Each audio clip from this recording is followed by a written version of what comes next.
जी हाँ साथियों, फिर से मैं अपने इस यूट्यूब परिवार रोहित सर बायोलॉजी में आपका बहुत बहुत स्वागत करता हूँ।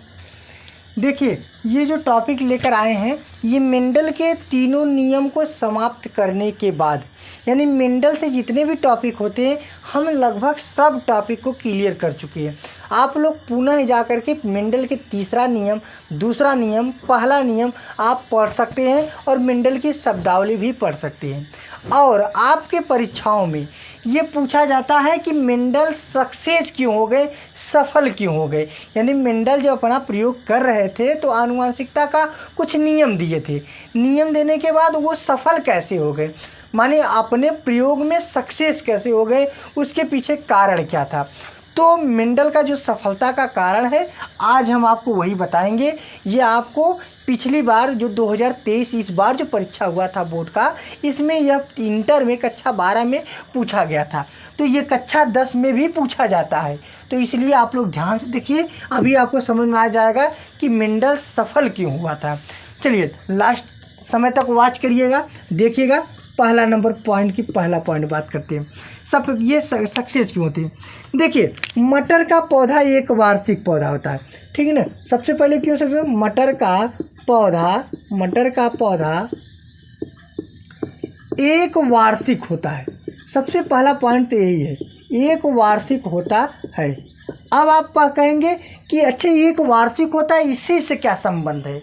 यही संबंध है कि जैसे मेंडल ने सोचा कि हम ऐसे पौधे का चयन करें जिसका उम्र कम हो, यानी कम समय में वो पुष्प ले, फल ले और नए बीज का निर्माण कर दे।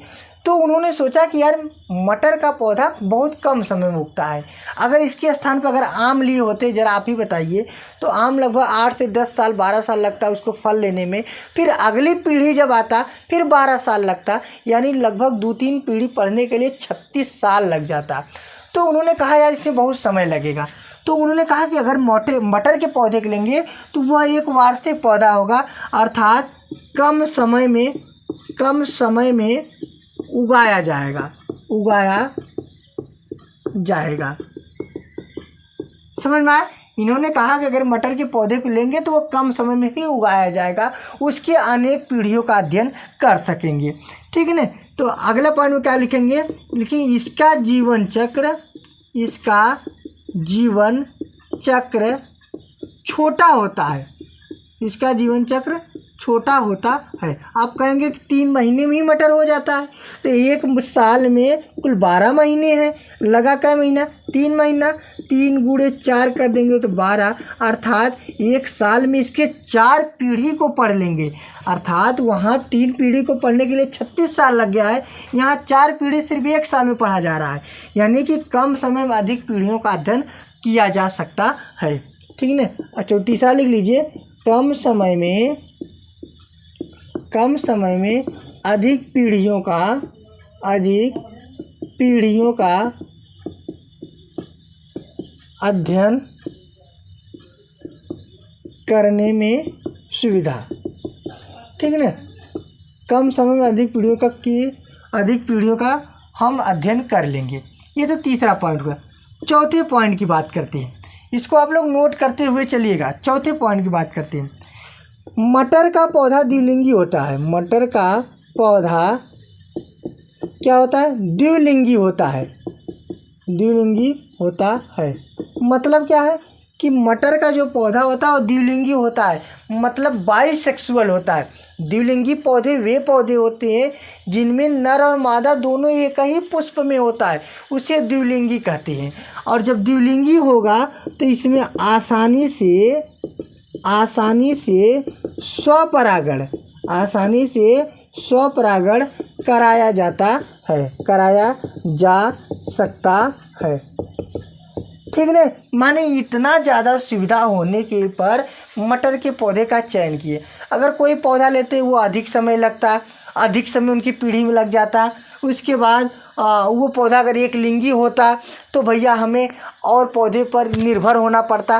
जैसे अगर एक लिंगी है, मादा है, तो नर वाले का परागकण की आवश्यकता पड़ती, तो परागकण आने के लिए किसी माध्यम की आवश्यकता पड़ती, चाहे पक्षी का, चाहे कीट का, चाहे जंतु का, चाहे मानव का, चाहे वायु का, चाहे जल का, माने कोई भी माध्यम की आवश्यकता पड़ सकती है। तो अगर समय पे नहीं मिला तो क्या परागण होगा? जब परागण नहीं होगा क्या निषेचन होगा? जब निषेचन नहीं होगा क्या अगली संतान आएंगी? तो नहीं आएंगी। तो मेंडल ने यही सब बात सोचा, यार ऐसे पौधे को लिया जाए जो जिनमें क्या हो, सुविधा हो। लास्ट पॉइंट क्या है? मटर के पौधे में अधिक विपरीत लक्षण पाए जाते हैं, अधिक विपरीत लक्षण पाए जाते हैं। तो आप बताइए मटर के पौधे में कितने विपरीत लक्षण पाए जाते हैं?